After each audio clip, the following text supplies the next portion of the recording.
My name is Susan Wheeler. I'm 49, and I'm a freelance editor in Asheville, North Carolina. 7 years ago, my life was different. I managed a bookstore in the heart of downtown, surrounded by the hum of coffee shops and Blue Ridge mountain air. Our family's Victorian home in Montford, with its creaky porch and stained glass windows, was my haven, filled with memories of holiday dinners and late-night talks with my cousins. That all vanished when my siblings, Janet and David, turned on me, convincing our cousins, Ellen and Mark, that I was a leech who didn't deserve our shared home. They forced me out, leaving me in a rented studio near the French Broad River, my heart heavy with their lies. But I'm not the broken woman they expected. I'm fighting back, and I'll make them regret stealing my place in our family. The betrayal began 7 years ago after our parents passed. The house, a gift from our grandparents, was left to me, Janet, 47, and David, 45, to share equally. I loved that place, its wraparound porch, the oak tree where we carved our initials as kids. I paid my share of taxes and repairs, working long hours at the bookstore to keep it up. Janet, an art gallery owner, and David, a contractor, were always short on cash, blaming slow business or bad clients. I covered their gaps, thinking we were family, bound by the home we grew up in. I was wrong. One evening, in the living room where we'd once hung Christmas lights, Janet and David sat me down. Their faces were hard, their words sharp. "You're freeloading, Susan," Janet said, clutching a coffee mug I'd bought her. "You live here rent-free, contributing nothing." Nothing. I'd paid thousands for the roof, the plumbing, even the new furnace. David piled on, saying I was irresponsible, letting the house fall apart while they scrambled to save it. They demanded I leave, claiming they'd manage the property better. I argued, my voice shaking, but they'd already turned our cousins, Ellen and Mark, against me. Ellen, who runs a bakery, and Mark, a landscaper, believed I was a deadbeat, dodging family duties. By month's end, I was out, my belongings stuffed in a storage unit, my key to the front door gone. I landed in this studio, a cramped space with thin walls and a view of a brewery parking lot. The river's flow outside couldn't soothe the sting of losing my home, my family's trust. Janet and David weren't just taking the house. They were rewriting our history, painting me as the failure who didn't belong.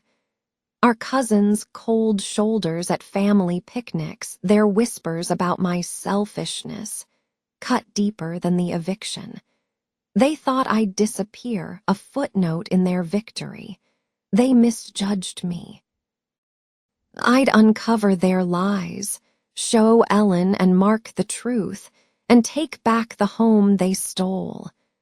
Janet would regret turning on me, and it'd be too late. I started with Janet. Her gallery, a trendy spot near Pack Square, always seemed to struggle, yet she drove a new SUV. Something didn't add up. I visited the county clerk's office, a stone building downtown, and requested property records for our house. The clerk, a chatty woman I'd met at book club, handed me a file. It showed a new mortgage application in Janet's name, filed recently, listing the house as collateral. She was borrowing against our home without telling me or David. I photocopied the document, my hands trembling. This was her plan: cash out the house's value for her failing gallery. David was next. His contracting business had a reputation for cutting corners, but I needed proof. I stopped by a hardware store where he bought supplies, chatting with the owner, a gruff guy named Carl who'd known our dad. "David's been dodging bills," Carl muttered, pulling out an unpaid invoice for $4,000. "Says he's short because of property taxes." Taxes? I went to the tax assessor's office, flipping through public records. David hadn't paid the house's property taxes in 2 years, racking up $6,000 in penalties. He was letting our home sink into debt while blaming me for neglect. I copied the tax notice, my anger flaring. Standing outside the clerk's office, the mountain air cool against my skin, I clutched the mortgage and tax records. Janet and David thought they'd won, living in our family home, turning our cousins against me. But I had their secrets: Janet's greedy mortgage, David's tax evasion. I'd use them carefully to show Ellen and Mark who they really are. Janet would beg for forgiveness when the family turned on her, but I'd be the one standing in our home's doorway, key in hand. I'm a Wheeler, and I'm taking back what's mine. The Asheville morning is crisp, the Blue Ridge Mountains a faint outline beyond my studio's window. The French Broad River glints nearby, but its calm does nothing to ease the fire in my chest. My siblings, Janet and David, stole our family's Victorian home in Montford, painting me as a freeloader to our cousins, Ellen and Mark, who now barely nod at me during family gatherings. I'm holding proof of their lies: Janet's secret mortgage application to fund her failing gallery and David's unpaid property taxes risking our home.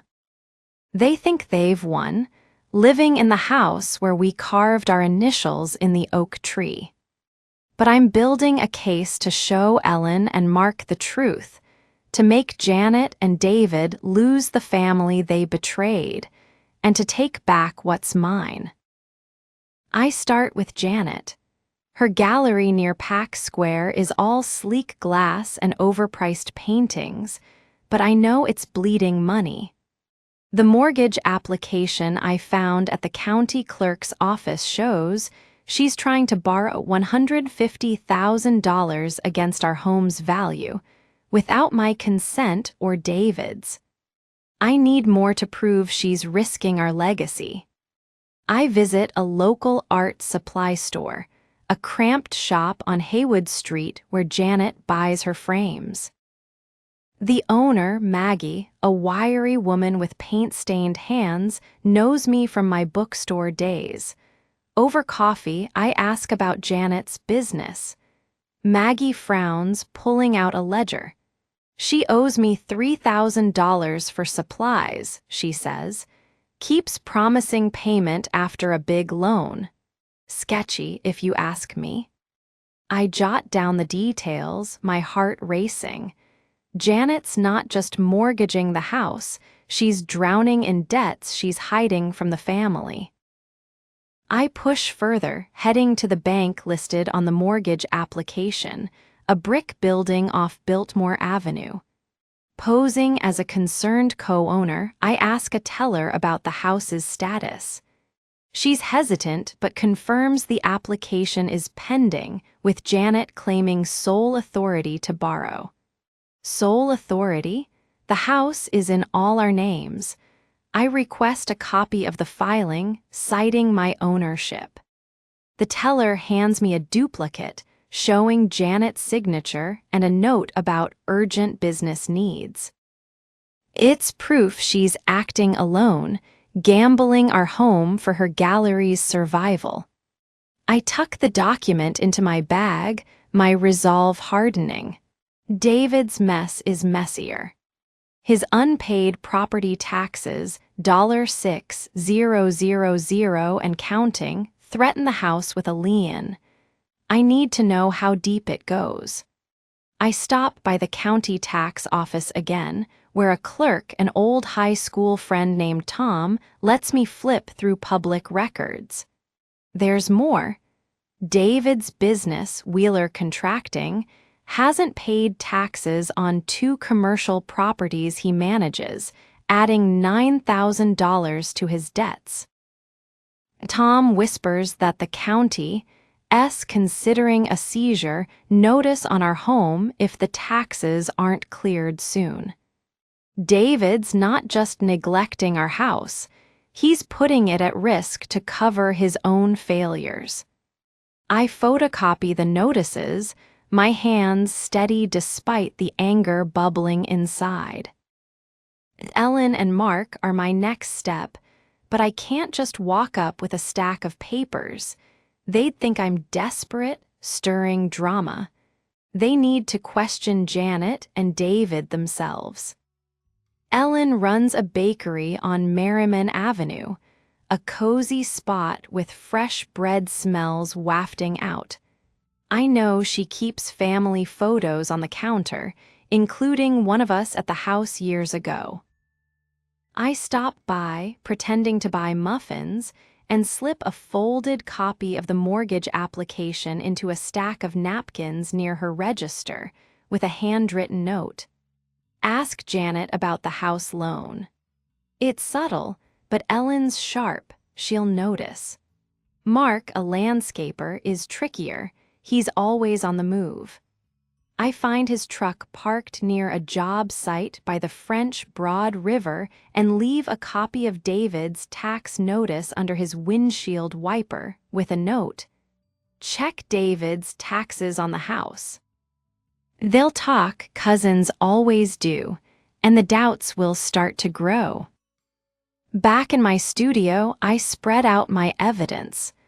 The mortgage application, Maggie's ledger, David's tax notices. It's a map of their greed. Janet leveraging our home for her sinking gallery, David dodging taxes while blaming me for the house's upkeep.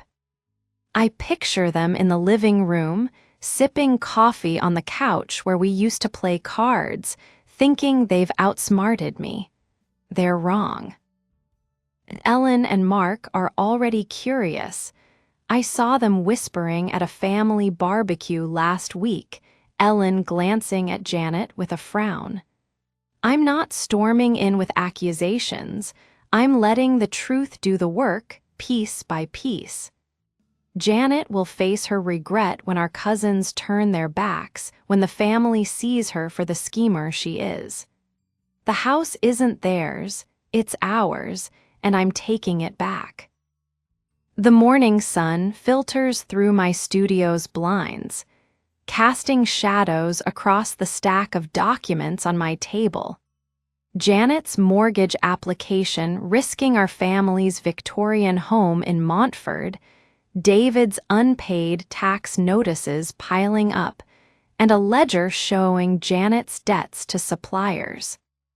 My siblings think they've secured the house and our cousins' loyalty, painting me as the deadbeat who didn't belong. Ellen and Mark are starting to question them. I saw Ellen's frown at a family barbecue, Mark's sharp glance at David.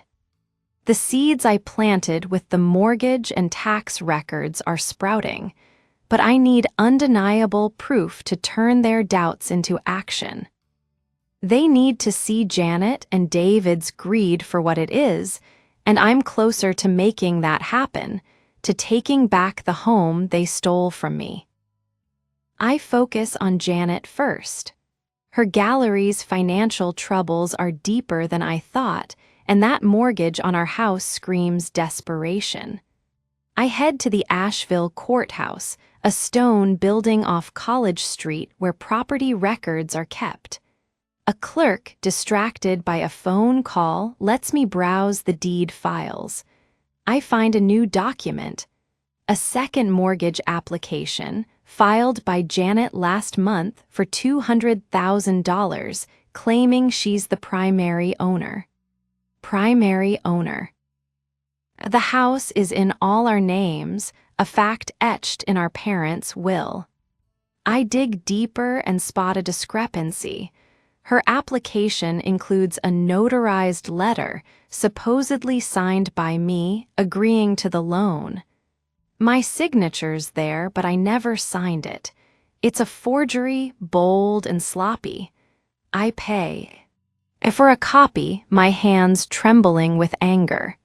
Janet's not just risking the house, she's forging my name to do it. I need more to nail her. I visit a framing shop near Biltmore Village where Janet sources her gallery's displays. The owner, a gruff man named Ray, remembers me from my bookstore days.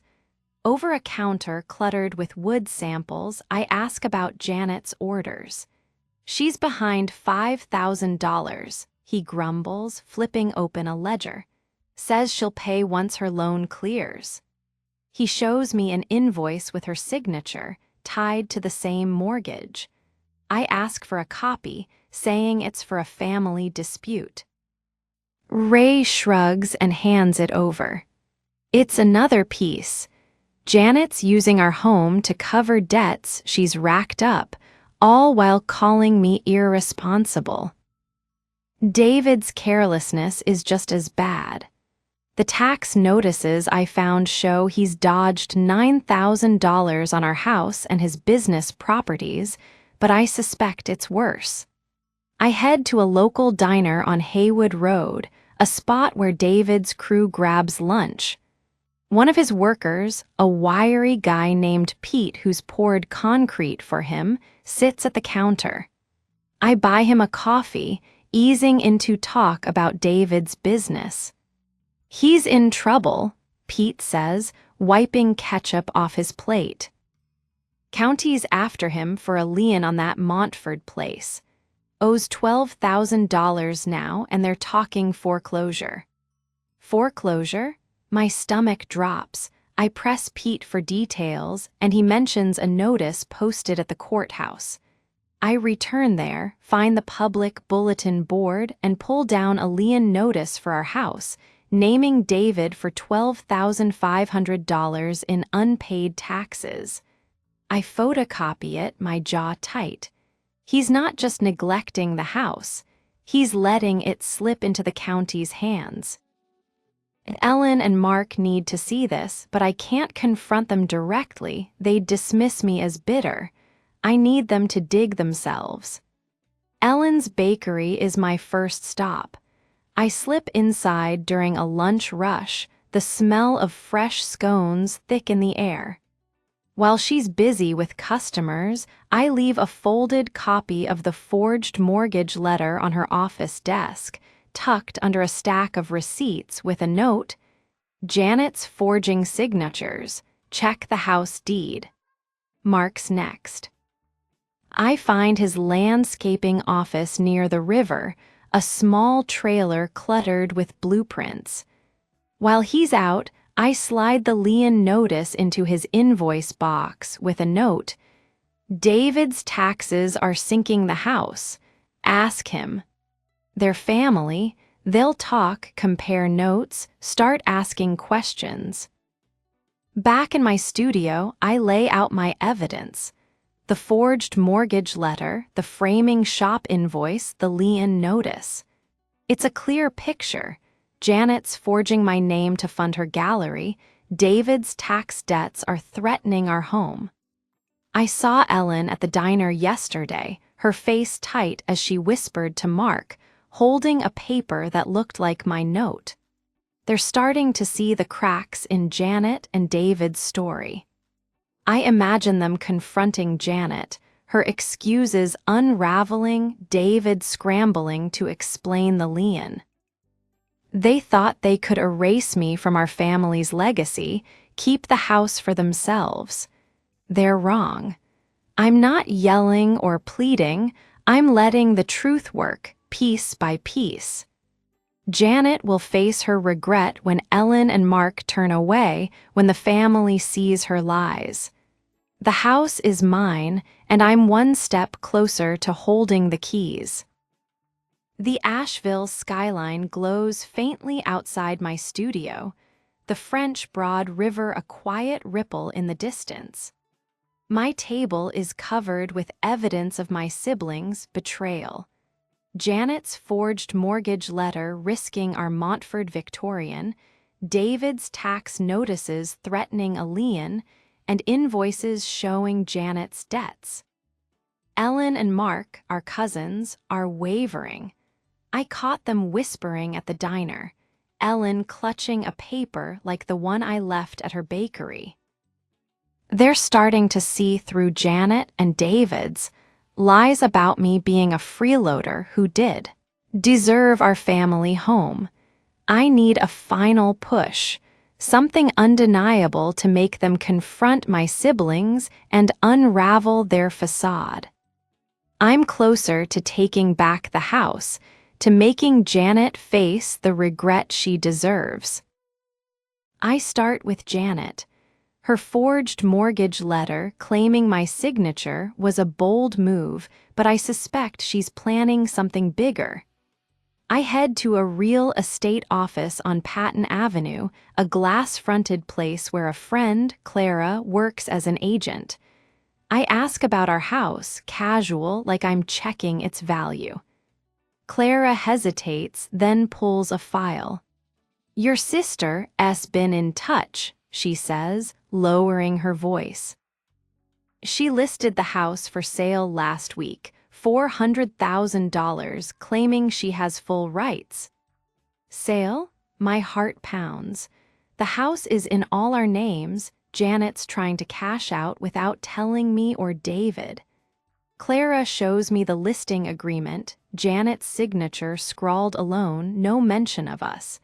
I ask for a copy, saying it's a family matter. She hands it over, her eyes sympathetic. This is it, proof Janet's not just borrowing against the house, she's selling our legacy. I dig deeper into her gallery's mess. I visit a local printer on Cox Avenue where Janet orders her exhibit flyers. The owner, a chatty woman named Faye, knows me from my bookstore days. Over a counter stacked with paper samples, I ask about Janet's account. Faye sighs, pulling out a ledger.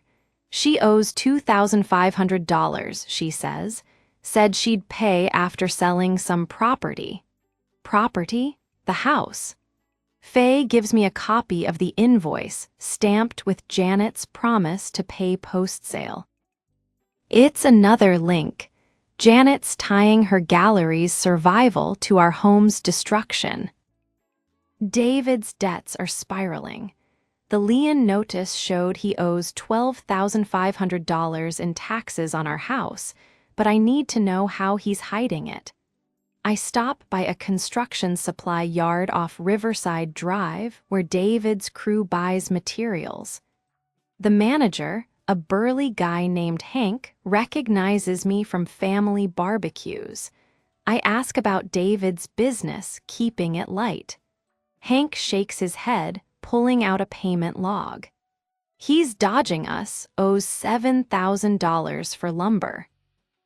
Said he's waiting on a big payout from a property deal.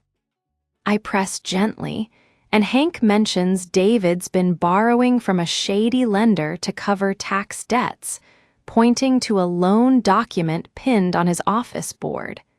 I snap a photo with my phone when he steps away, my hands steady. The document lists a $15,000 loan tied to our house's address, with David's signature. He's not just neglecting taxes, he's borrowing against our home to dodge creditors. Ellen and Mark are ready for the next push. They're talking. I overheard Mark at a coffee shop near Pack Square muttering to Ellen about Janet's loan. I need them to act. I visit Ellen's bakery during a quiet afternoon. The smell of cinnamon rolls thick in the air. While she's in the back, I slip a copy of the listing agreement onto her counter, tucked in a menu with a note, "Janet's selling the house behind your back. Check the deed." Mark's office is my next stop, a cluttered trailer by the river. I leave the loan document in his mailbox with a note, "David's borrowing against the house to hide debts. Ask him." They'll compare notes, their trust in Janet and David crumbling. Back in my studio, I spread out my evidence. The listing agreement, phase invoice, David's loan document. It's a damning story. Janet selling our home for her own gain, forging my name, while David's burying it in debt to save his business. I saw Ellen and Mark at a family picnic yesterday, their faces tight, Ellen asking Janet about house plans while David shifted uncomfortably. They're close to confronting them. I imagine Janet stammering, David deflecting, their lies exposed under Ellen's sharp questions. They thought they could erase me, keep the house while painting me as the failure. They're wrong.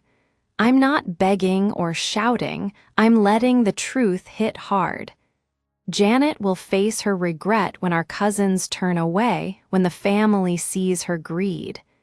The house is ours, and I'm almost there, ready to hold the deed. The Asheville dusk settles over my studio, the French Broad River a faint shimmer beyond the brewery parking lot. My table is a war room of evidence. Janet's forged mortgage letter, her listing agreement to sell our Montford Victorian, David's tax lien notices, and his shady loan tying our home to his debts. Ellen and Mark, our cousins, are unraveling my siblings' lies, Ellen's sharp question to Janet at the picnic, Mark's tense glance at David, show they're close to breaking. I've planted the seeds, and now I need the final blow to make them confront Janet and David, to expose their greed and set me up to take back the house. They think they've secured our family's legacy, but I'm about to turn the tables, and Janet will face the regret she's earned. I zero in on Janet's plan to sell the house. The listing agreement Clara gave me shows she's trying to unload it for $400,000, claiming sole ownership. I need proof she's deceiving buyers. I visit the Asheville Historical Society, a small office near Grove Arcade where old property records are kept. A volunteer, an elderly man named Harold who loves local history, helps me dig through deed archives. I find a copy of our parents' will, clearly stating the house belongs to me, Janet, and David equally. Tucked in the file is a recent affidavit Janet filed with the county, swearing she's the sole heir to expedite the sale. It's a lie, notarized and public, her signature glaring.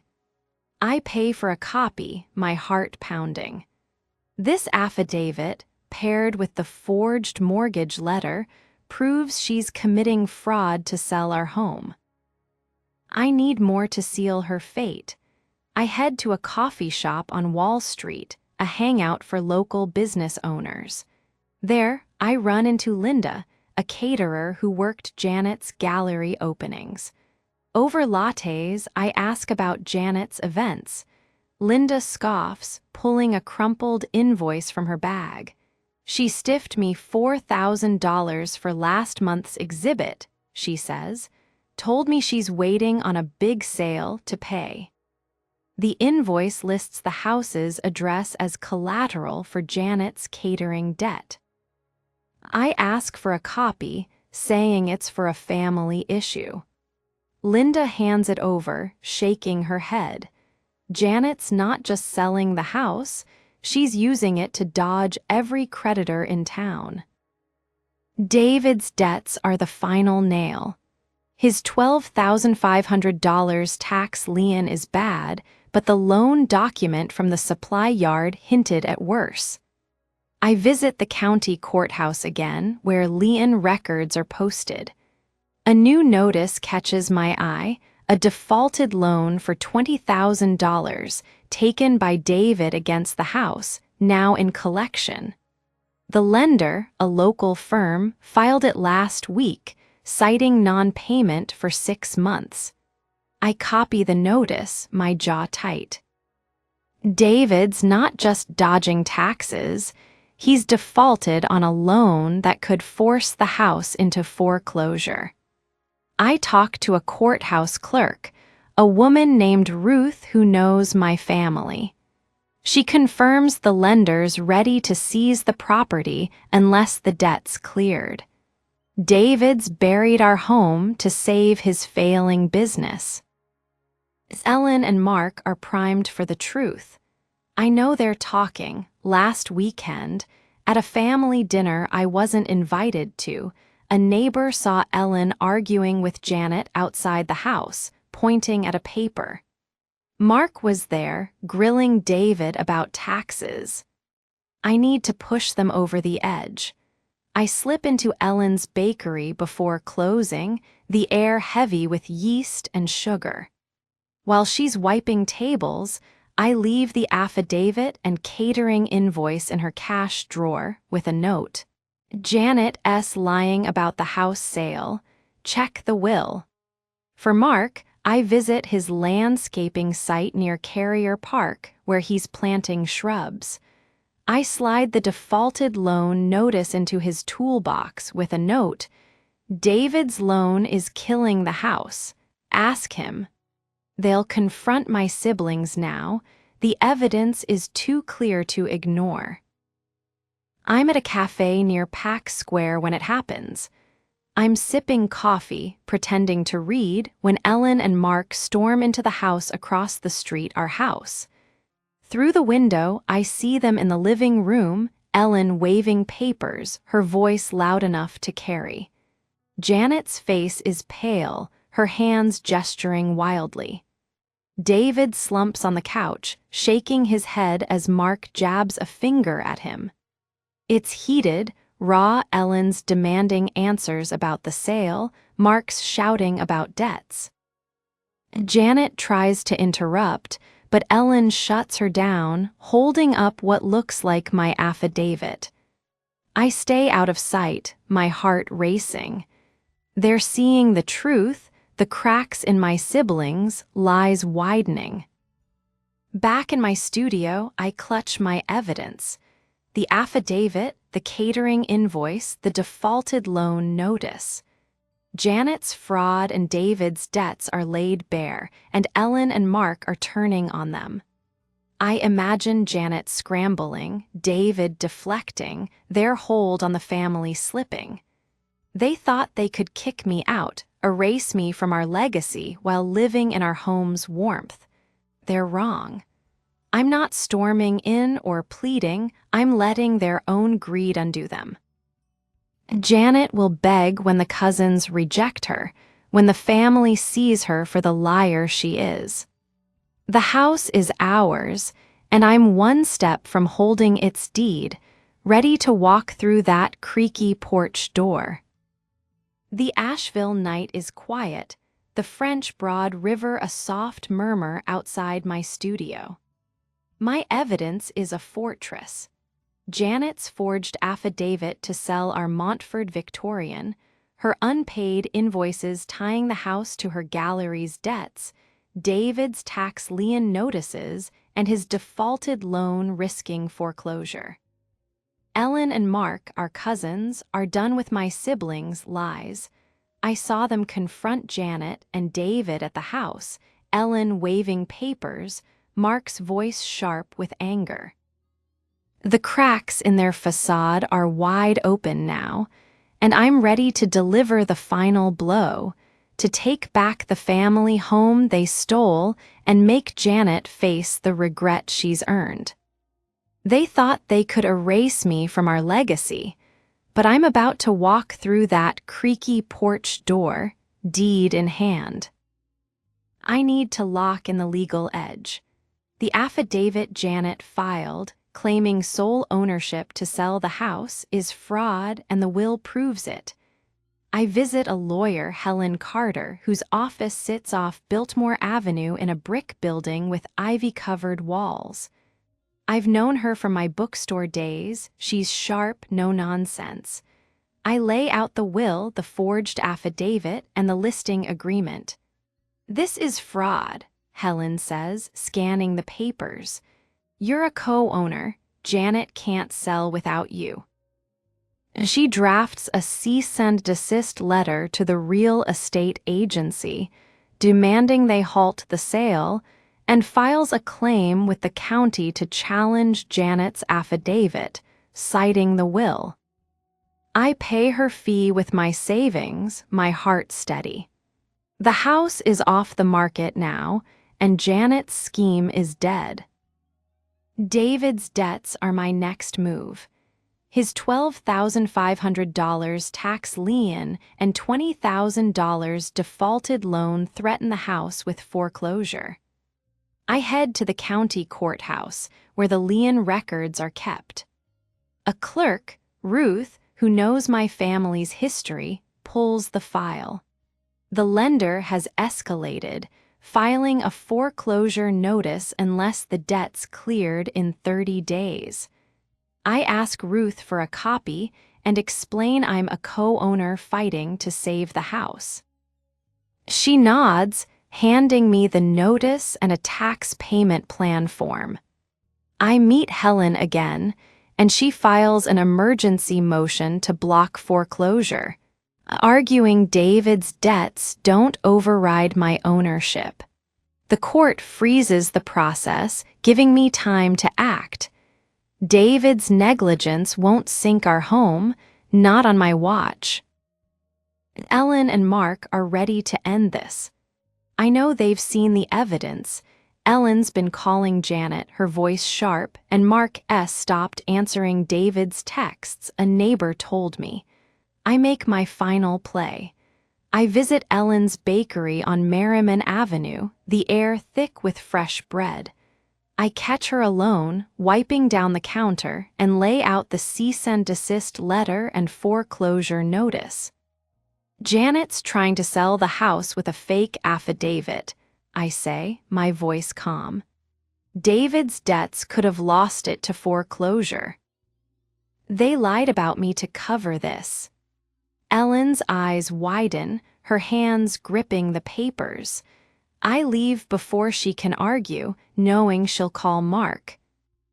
That evening, I'm at a cafe near Pack Square when the confrontation explodes. Through the window of our house across the street, I see Ellen and Mark storm in, their faces set. Ellen holds up the affidavit, shouting at Janet, who's pacing, her hands flailing. Mark corners David, pointing at the foreclosure notice, his voice booming through the open window. "You lied about Susan," Ellen yells. "You forged her name, risked our home." Janet stammers, her excuses weak, something about gallery debts. David tries to deflect, blaming the county, but Mark cuts him off. "You're done, we're done." They storm out, leaving Janet and David frozen. I stay hidden, my pulse racing. The cousins have turned, rejecting my siblings for good. The next day, I meet Helen at the courthouse. She's filed a partition action, forcing a legal division of the house's ownership. With Janet's fraud exposed and David's debts crippling his claim, I offer to buy them out, using a loan against my share of the house's value.